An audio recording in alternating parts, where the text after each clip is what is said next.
साथियों नमस्कार, जय हिंद और जय भारत। दोस्तों, क्या फैमिली पेंशनर को डबल फैमिली पेंशन मिल सकती है? आज इसी चीज को बताएंगे विस्तार से, क्या रूलिंग है और यदि डिपार्टमेंट नहीं दे रहा तो क्या कार्रवाई करें। एक उदाहरण दूंगा। एक बंदा जो कि इंडियन एयरफोर्स में था, रिटायर हुआ और रिटायर होने के बाद बैंक में उसकी सरकारी जॉब लग गई और बैंक में जब वो सरकारी जॉब कर रहा था तो सर्विस के दौरान उसकी डेथ हो गई। पहले आरबीआई की तरफ से उसको फैमिली पेंशन सैंक्शन हुई और उसके बाद इधर से जो उसने एयरफोर्स की सर्विस की थी, पीसीडीए की तरफ से उधर से भी फैमिली पेंशन सैंक्शन हो गई। लेकिन बाद में पीसीडीए का एक सर्कुलर था और एक रूलिंग थी जिसके तहत उसकी जो फैमिली पेंशन थी, आर्मी इंस्ट्रक्शन 51/1980, जिसके संदर्भ में मिनिस्ट्री ऑफ डिफेंस ने सन 1992 को एक लेटर जारी किया और पेंशन रेगुलेशन फॉर आर्मी 2008 उसका पार्ट 1 उसके हिसाब से केवल फैमिली पेंशनर को सिंगल फैमिली पेंशन परमिट की गई थी ड्रॉ करने के लिए, जिसके बाद उसे दो में से किसी एक को चुनना था। फिर उसने लेटेस्ट जो उसको बैंक की तरफ से उसमें पेंशन उसकी ज्यादा थी तो उसने उसको चुना और इधर से पीसीडीए ने एयरफोर्स वाली पेंशन बंद कर दी। ठीक है। उसके बाद पीसीडीए की तरफ से एक सर्कुलर जारी हुआ 2013 में और उस सर्कुलर के तहत फैमिली पेंशनर अगर अपनी टर्म्स एंड कंडीशन फुलफिल कर रहा है तो उसको डुअल फैमिली पेंशन लागू है, यानी कि जो उसने एयरफोर्स की जॉब की थी वो पेंशन भी लागू है और उसके बाद जो आरबीआई की तरफ से उसको फैमिली पेंशन मिली वो भी लागू है। लेकिन डिपार्टमेंट ने उसको एयरफोर्स की पेंशन नहीं दी। फिर उसने केस किया और केस के बाद काफी चीजें निकल के आई। तो आज इस वीडियो में आपको बताएंगे कब किस डेट से डबल फैमिली पेंशन का प्रावधान शुरू हुआ। अगर आपने पहले सर्विस की है आर्मी, नेवी, एयरफोर्स, तो उसकी पेंशन, उसके बाद रिटायरमेंट के बाद दूसरी कोई गवर्नमेंट जॉब लगी और सब्सिक्वेंटली आपकी डेथ हो जाती है तो फैमिली पेंशनर को उधर की भी फैमिली पेंशन और इधर की भी फैमिली पेंशन किस तरीके से मिल सकती है। तो इसके ऊपर कोर्ट का एक जजमेंट आया, वो भी मैं आपको दिखाऊंगा। पीसीडीए का सर्कुलर क्या कहता है वो भी मैं आपको दिखाऊंगा। तो चलिए सीधा उस डिटेल पर चलते हैं, उस जजमेंट पर चलते हैं और जजमेंट में क्या चीजें निकल के आई वो भी आपको दिखाते हैं। और ये आप देख सकते हैं, ये ऑर्डर किया है आर्मड फोर्सेस ट्राइब्यूनल की तरफ से। और फैक्ट समझो, देखो इसमें लिखा है the factual matrix on record is that applicant वो एनरोल हुआ इंडियन एयरफोर्स में कब 29 जनवरी 1963 में और डिस्चार्ज हुआ इंडियन एयरफोर्स से कब 31 जनवरी 1981 आफ्टरनून में, पूरी सर्विस करके अपनी टर्म्स ऑफ एंगेजमेंट को फुलफिल करके। अब डिस्चार्ज के बाद उसको सर्विस पेंशन मिली कब से? 1 फरवरी 1981 से और ये उसका पीपीओ नंबर था।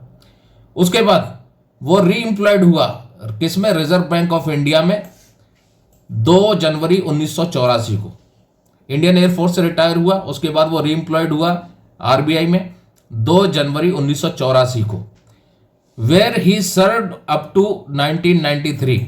उसने सन 1993 तक आरबीआई में नौकरी की, till he died being on duty due to cardiac arrest. भाई उसको दिल का दौरा पड़ा और उसकी डेथ हो गई। अब उसकी डेथ के बाद भाई आप देखेंगे after the death of the applicants husband, उस बंदे की डेथ के बाद आरबीआई की तरफ से फैमिली पेंशन ग्रांट हुई और उसके बाद उसी सेम टाइम पर इंडियन एयरफोर्स की तरफ से भी उसको फैमिली पेंशन सैंक्शन हुई।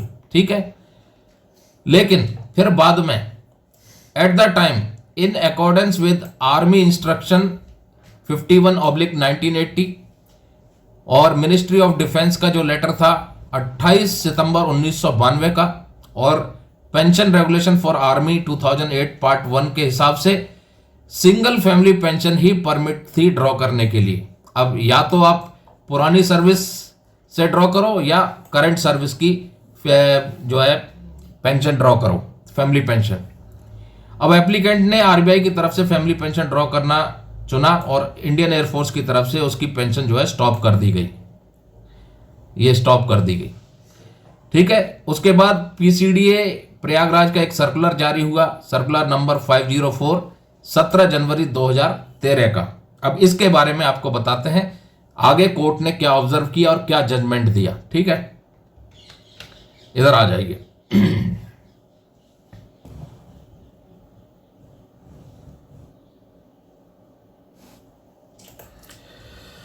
अब कोर्ट कहती है अपने जजमेंट में, as per PCDA pension circular number 504 dated 17 जनवरी 2013। पीसीडीए का जो सर्कुलर था 504 17 जनवरी 2013 का, और मिनिस्ट्री ऑफ डिफेंस का जो लेटर है 17 जनवरी 2013 का।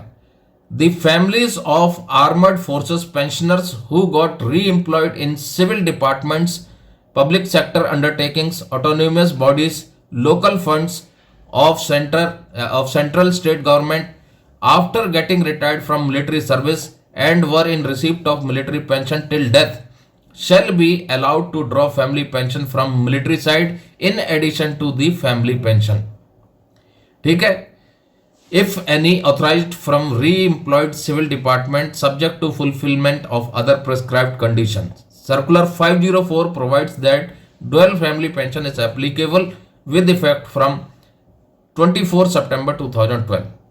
अब यहां पर आप समझिए, पीसीडीए का सर्कुलर नंबर 504 और मिनिस्ट्री ऑफ डिफेंस का लेटर 17 जनवरी 2013 का, इसके तहत जो पेंशनर्स की फैमिली है, वो पेंशनर जो री एम्प्लॉयड हो चुके हैं बाद में सिविल डिपार्टमेंट में या पब्लिक सेक्टर अंडरटेकिंग्स में या ऑटोनोमस बॉडीज में, लोकल फंड ऑफ सेंट्रल और स्टेट गवर्नमेंट्स में, मिलिट्री सर्विस से रिटायर होने के बाद और अपनी डेथ तक उनको मिलिट्री पेंशन यदि मिली है तो उनकी फैमिली अलाउड की जाएंगी फैमिली पेंशन ड्रॉ करने के लिए मिलिट्री साइड से भी, in addition to family pension, अगर कोई ऑथराइज की गई है तो।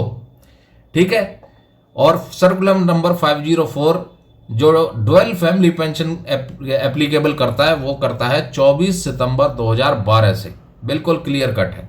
और इसके बाद जजमेंट दिया है कोर्ट ने, अब ये लिखा है, in this circumstances the applicant is held entitled to grant of dual family pension. उसको दोनों फैमिली पेंशन मिलेंगी, आरबीआई की तरफ से भी और इंडियन एयरफोर्स की तरफ से भी। और जो उसका रिजेक्ट किया था कंपिटेंट अथॉरिटी ने डुअल फैमिली पेंशन, उसको सेट असाइड किया कोर्ट ने और रेस्पोंडेंट को डायरेक्शन दी, ये लिखा है, the respondents are directed to grant ordinary family pension to the applicant with effect from 24 September 2012 along with arrears, but due to law of limitation the arrears shall be restricted to 3 years from filing the original application। तो उसको जो ordinary family pension मिलेगी वो मिलेगी 24 September 2012 से, और उसके साथ 3 साल तक का एरियर मिलेगा।